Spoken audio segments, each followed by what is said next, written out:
What's up, everyone? Welcome and welcome back to the channel. It's your boy Mars, and for today's video I'm going to be talking about why I love Full Moon by Brandy for the 24th anniversary of it being released.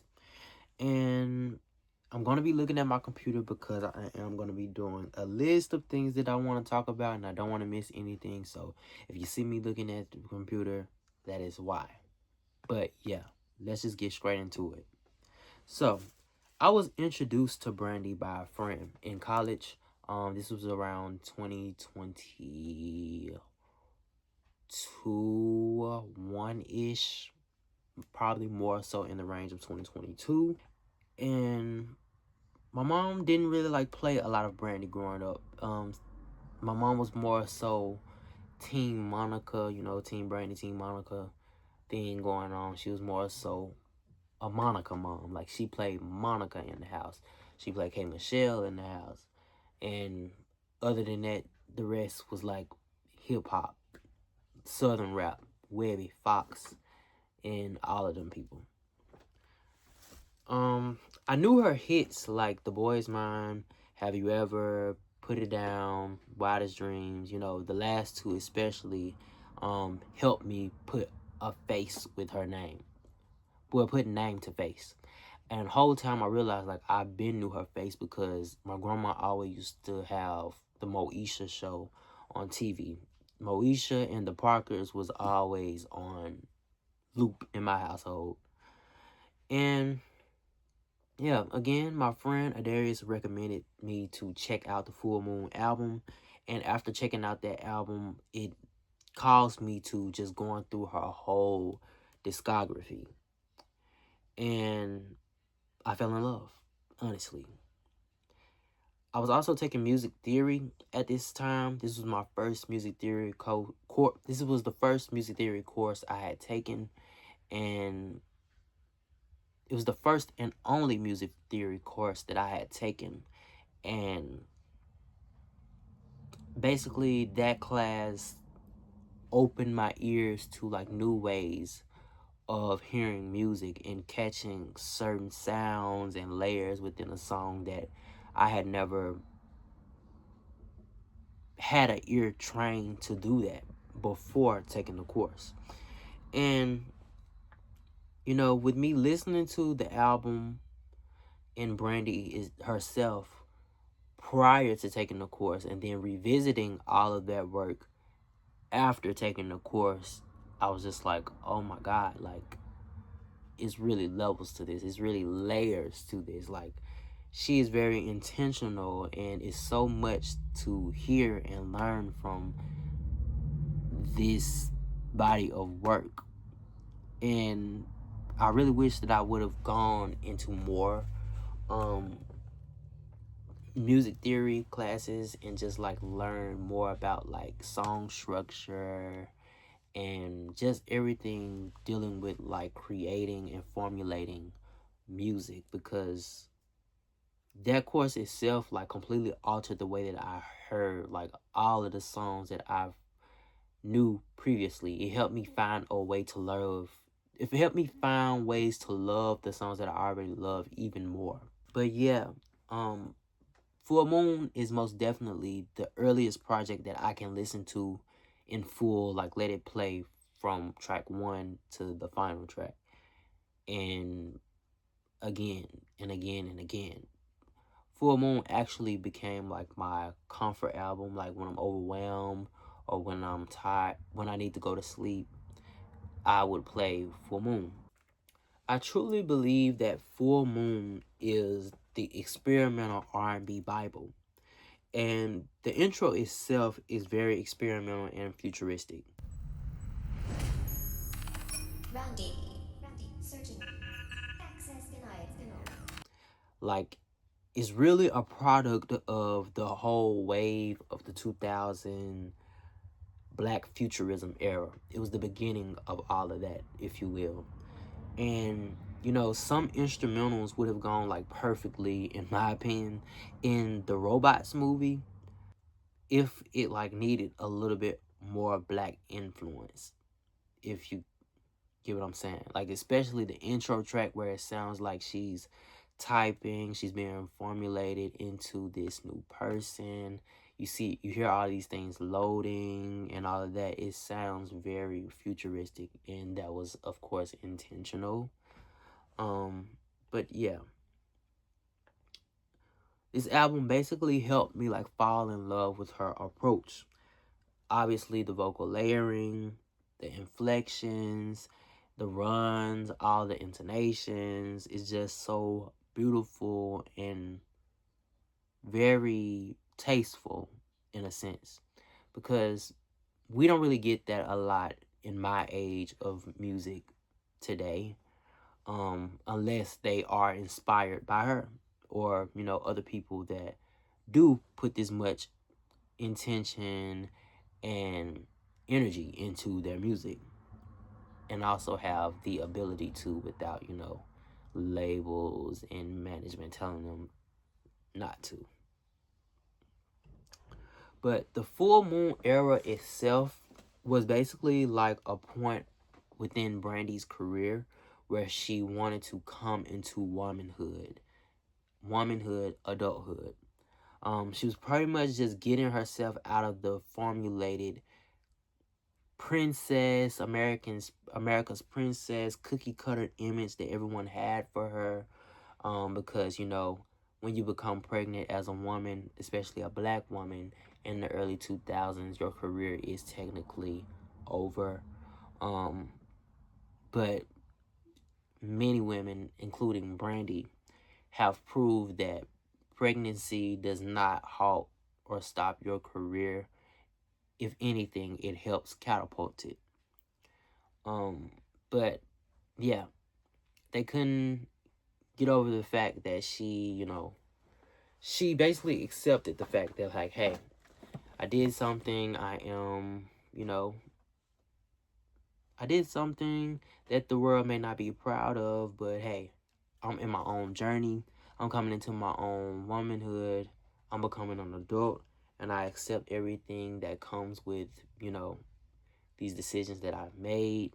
And also, without all of this even being part of the question, I just want to tap into something new. Like, I don't want to continue to be living through a persona. I don't want to build and live a life upon a character that y'all see on the TV screen, because that's not me. And part of it may be me, but in totality, that's not me, and that's not all that I am. So this album helps us get more of an aspect of her talking about like love, her love life, and the love also not being perfect, and also coming into loving herself and growing into a woman. The main producer for this album was, of course, Rodney Darkchild Jerkins, one of her most famous collaborators. And I love when artists have bonds with their producers. In any creative field, I feel like it's important that there's a sense of love for each other and just a type of bond shared with each other. And I feel like when you have that type of bond with anybody that you're creating and collaborating with, it makes everything that you create very good, honestly. Like, I believe that you have to know each other. You have to know each other's intentions. You also have to know each other's style. You have to be a fan of each other's style.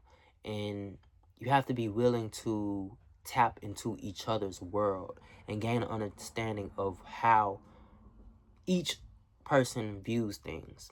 A lot of people lead with ego. That's why creative collaborations don't always work out, especially when you're going into working with someone new, because people aren't necessarily willing to go into someone else's world, especially when you already have a vision and you already know yourself as an artist, or believe that you know yourself as an artist.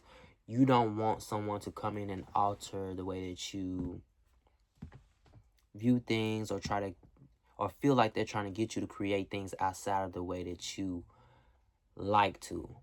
So I believe that it has to be like an open-ended idea, share, moment, and you have to drop your ego and be like, okay, we're both coming together with everything that we know, putting our knowledge together, and we're creating something new. This is how innovation happens when you're willing to collaborate creatively with someone. You have to be open-minded and you have to be willing to tap into each other's worlds without feeling like they're trying to make you something that you're not. And, you also have to be willing to listen, learn, and, just get a better understanding of each other. This type of collaborative efforts and trust just leads to more experimentation and innovation because, the trust is there to, do things and be like, hey, we're going to figure it out and make it hot.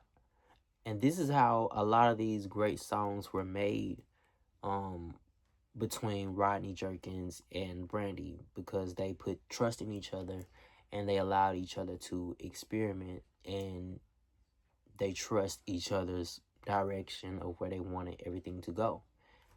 And they value each other's opinions.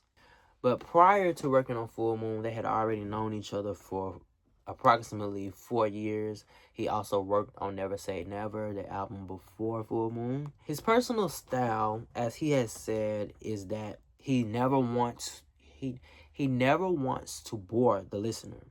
His most famous claim is that every 4 to 8 bars, you must introduce something new. And he believed that this was his way of keeping the listeners engaged and on their toes by constantly inserting something different or some different element in and out of a song every 4 to 8 bars. And, Darkchild introduced Brandy into his maximalistic vocal layering technique that he learned while producing for Michael Jackson during the Invincible era.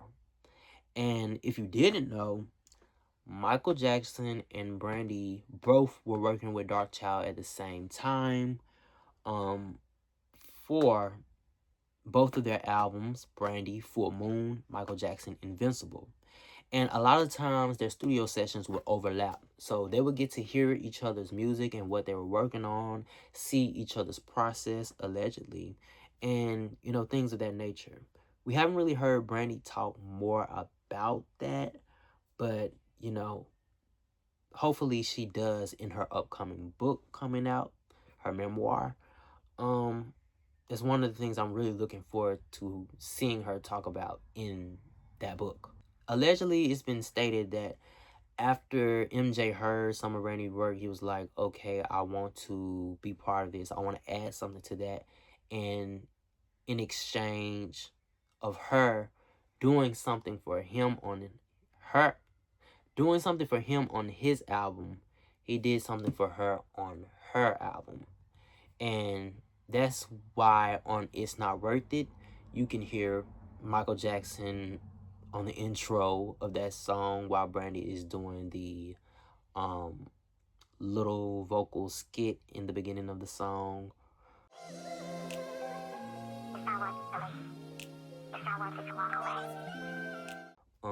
Basically her being on the phone talking to the guy being like, hey, what we got going on, it ain't worth it. I don't care about all this. It's really not worth all this trouble that we're going through, man. And you also hear Brandy on Unbreakable. I'm not gonna lie, I don't hear it, but every time I look it up, they say that she's on there. And they also claim that she's on Heaven Can Wait, but she's not credited on that at all. But in ways, I do feel like I hear it. Maybe she inspired his she inspired him in some way on that song, and that's why we think we hear her on it, but the whole time it may just be him, in a sense, emulating her. Both of them were trying to enter new eras with these 2 albums, both being experimental R&B albums, and both that I deem as the Bibles for experimental R&B. And, MJ wanted to connect with the youth while going into this new era.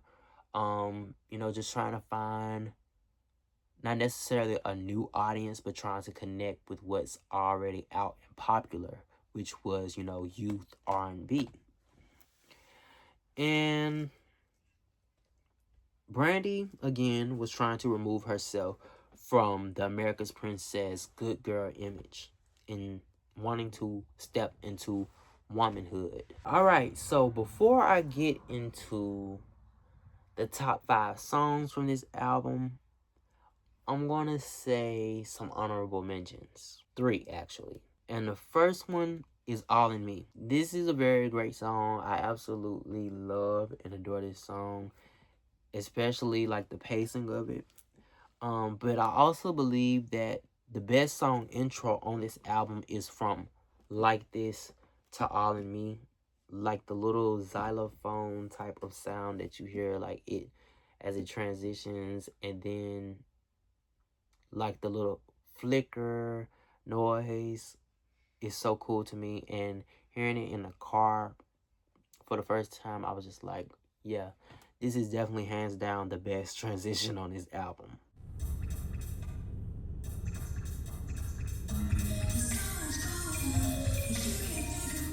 2, we have Another Day in Paradise featuring Ray J. I feel like this is a very underrated song. And I recently randomly came across the actual song that they sampled, which is Another Day in Paradise by Phil Collins. But their version is more of an urban, it's a more black version of the song. It's more flavor to the song, and I enjoy it. A lot of people be like, Ray J can't sing this and that, but I will make a separate video where I'm talking about like when it comes to people singing and not being people deeming who can and cannot sing. I have a hard time saying and agreeing or just creating the mindset of somebody being able or not able to sing, because if it sounds good, it sounds good. I believe it's more about emotion and intention rather than it is about classical training and knowing notes and key and all of that. I feel like if it sounds good, it sounds good, and Ray J didn't sound bad on this song at all. I think the emotion really led this song, and then it was very dope to see them like doing a duo, a brother sister duo. Come a Little Closer. I said this song is more so a song for grieving someone, a lover, or maybe even the passing of someone. This song, along with many other songs, definitely deserved a music video. And actually, it might have one, and I don't know, because the only Brandy music video I've watched is Wildest Dreams, Put It Down, and maybe a little of Full Moon. But other than that, I don't think I've really watched Aphrodisiac. But other than that, I don't think I've really watched any Brandy music videos. So that's some homework that I need to do for myself. And so check my YouTube post. I'm gonna make a post where I'm talking about like, okay, these are my favorite Brandy videos based off, you know, me doing my homework from this video and actually checking out her music videos. Alright, so now we're going to get into my top 5 songs and why I love these songs on this album. Let's get into it. Starting at 5, we have Apart. Beautiful, beautiful song. This song, to me, speaks on feeling unappreciated, the inability to be pleased by her lover, and how they're becoming more distant day by day. She wants to leave before they even get to break her heart by leaving first. And what I love about this song is the way it sounds. Like she almost seems uncertain when it comes to actually taking that action, and just about the whole situation as a whole. Like she keeps saying maybe we are better off apart. Like it's like she keeps wondering and questioning, like are we better off apart? And then also in a sense throughout the song, she also sounds like, I know that we better off apart. We are better off apart, but are we? Am I making this up? I know we're better off apart, but really are we? It's basically like everything that I got, the how I feel of just her way of laying those vocals. Even like, cause she of course obviously knows like everything that she's doing isn't appreciated. She doesn't, feel like she's appreciated. So maybe she needs to just leave because you ain't appreciating me anyway. But it could be hard to do. Um, love can make you in ways indecisive because you have hope for things to become better and to see like a change of action. And sometimes you think if you threaten them with like, hey, I'm about to go, that they'll change. And a lot of times they don't, and it's because they want you to go. And in a way that will catch you off guard because you're like, oh, so you really don't want me. Like, you didn't even change your ways. Like, maybe this is your intention to run me off. So now I'm conflicted because now I don't want to run off. Because why are you making me run off? But, you know, it's just, it's a lot. It's a lot. Love can be. But anywho, 4, we have His. This song has been revealed by Brandy herself during her versus battle. That these lyrics can be about your significant other or God and highlighting how much of a vital role they play in your lives.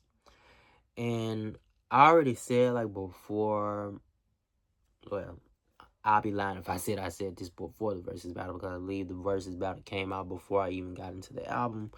But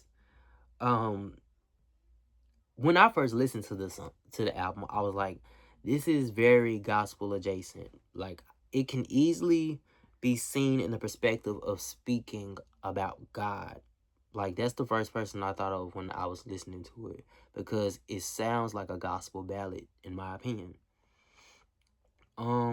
What I love about this song is that how beautiful it sounds on her. It sounds great in the studio version, but it also sounds even more beautiful in her matured voice. While on tour, we really got to hear her sing it in her matured voice. A lot of time has passed. Obviously, we're on the 24th anniversary of the album, and her voice has definitely changed and gotten more sultry and dark, added a darkness tone to it. And I love how it sounds when she's singing this song. My favorite line from this song is, they could take away the money, my fortune and fame, but as long as you stay here with me, I would be okay. And that can't be about nobody but God, because no man on earth is worth the taking of your money, fortune, and fame. You're literally devoting yourself and everything that you have acquired to this man. And I would hope that's God and not said man. But anywho, 3, we have When You Touch Me. Obviously a given. This song is about reminiscing on the days of being in love. The past days of being in love. And these are memories of nothing but the highs shared together. Brandy is yearning for a time to wind back just to relive the good times of the relationship and just completely exclude all of the bad. And what I love about this song is, one, the rain effect in the background. I don't believe a lot of, well, not a lot, most artists are not doing the effects and the build up, in the songs anymore. And the rain definitely like builds up, the suspense for, what this song is about to get into. And it also makes it even more cinematic and theatrical. Um, this song definitely made me bawl. This is one song on here that actually had me in tears. I vividly remember the day of me sitting outside of a greenhouse after a meeting with a group organization that I chartered on campus. Um, I was just completely overwhelmed that day. And I got some time to myself to sit outside, take pictures at a greenhouse. And I was listening to the song while taking pictures, and I cried. I sat there and I cried for a minute, and after all of that happened, I got up and I left. But for some reason, the song just made me, go into grieving mode. And I was grieving my uncle at the time. But it just made me think of the fact that, I really can no longer have physical interaction with him. And there's only so much that you can do with spiritual interaction. And his death was actually like my first time really like understanding what death truly is. Like, I've always known of funerals. I've had people that are very important to me pass away prior to him, but it wasn't at an age where I could truly understand what's going on in the deeper context of what we lose when a person is no longer physically here. And after I cried to it, and even while crying to it, I was like, this is kind of weird of me to be crying to, because the touch she's more than likely speaking of is more of so on the romantic and intimate side. And that's definitely not what I thought about while listening to the song. But, it just made me think about, physically, he's not here. And he's been here all my life. He's been in my life and active in my life all my life. And I have to deal with, someone so important and played a vital role in my life no longer being here. And it just made me think even more about, like, how would I feel if it was someone of more importance, like a parent, a grandparent. But yeah. Also, I really love Teddy Riley on the talk box in the background vocals of the bridge and the final chorus. I love a talk box moment. And I really want to hear more of that in, modern R&B music.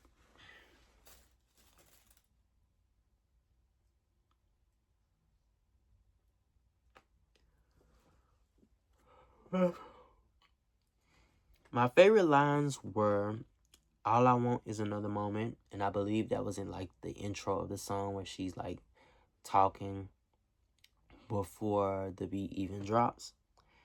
And when she says, "I wish I could see you right now, but you're so far away." And to me, the distance is heaven. And when I heard that line, immediately the tears started rolling. But yeah. 2, we have "Love Wouldn't Count Me Out." Very underrated song. Very underrated song. And I've seen that it's actually been building up a lot of attention. Well, not a lot, but some attention on TikTok, especially with me putting my own video saying like how this is the real deep cut of Full Moon, instead of When You Touch Me, like people deem When You Touch Me as the deep cut. But I really feel like "Love Wouldn't Count Me Out" is the true deep cut of Full Moon by Brandy. And what I love about this song is the dramatic ballad that it is. Like the piano, the strings, the slow percussion. it's a lot of what seems like live instruments on his song. So I would really love to see her do like a symphony orchestra live acoustic version of this song, somewhat similar to what Luke James did for his album. Yeah, I would really love to see her do that, and I have to see this song um performed. And on this song, I actually have a few favorite lines, like when she says, "If you're trying to break this, go ahead and say it." Um, and that's basically just saying like, be direct. Like I was saying in the previous song, I believe, Apart. Um, basically like, if you really feel this way, just say it, and don't just do things to make me assume like, hey, you don't want to be together, you don't want to be in cahoots with each other. Instead of giving me room to assume, just let me know what it is. And a lot of people are, if they were talking about back then, I can only imagine how they would feel now, because it's way worse now. People are not direct. They have different intentions, but they act in a certain way to make you believe their intentions are otherwise. And it's just a lot of chaos and confusion going on these days. But yeah, the other one is, I guess you lied to me. I guess it wasn't true when you said I love you. And if you are in love, why let it go? And it's basically her being like in confusion with like all these things, like you saying one thing but you doing another. And that's something that's very, very, very common in today's love world, platonically and romantically, and especially in business. A lot of people say and have intentions otherwise, but their actions, does not match at all. But yeah, um, my most favorite song for number one, I would have to go with "It's Not Worth It." And in this song, Brandy is in complete disbelief that her partner is trying to leave the relationship. She believes that too much has been invested for this relationship to actually be over, and is willing to do whatever it takes to make things okay again. She showcases pure obliviousness towards why her partner is stepping away from her, and she literally demands him to stay. And what I love about this song is the phone call in the beginning. Um, the way you only hear her own voice and no response from anyone else in the line showcases the yearning for more time together and even desperation. In a way, it makes her even look like Psycho in a sense. So when you hear Michael Jackson in the background doing his vocals, um, it gives it an even more eerie sound. And I can already like picture a music video of her like in a way kidnapping him. Very Stan like type of energy. Like she really is not letting him go. Like, you are staying here. Like, I need you. You're staying here. That's what the energy that this song gives. Very dominant woman energy. And, you know, again, I hope that she talks about this in her book, working with Michael Jackson and his background vocals being on this song. And yeah. Also in this song she has "And I Love You Baby" ad lib that was also used on "Angel in Disguise" on "Never Say Never." And I also love the counter melodies on this song. And that's pretty much it when it comes to my favorite songs on this album and why I love this album. And yeah. Final takeaways is that I'm obsessed with this album. Like, this album is literally in my top 5, and it's not 5, it's not 4, it's not 3, it's not 2. It may be number 1, not gonna lie.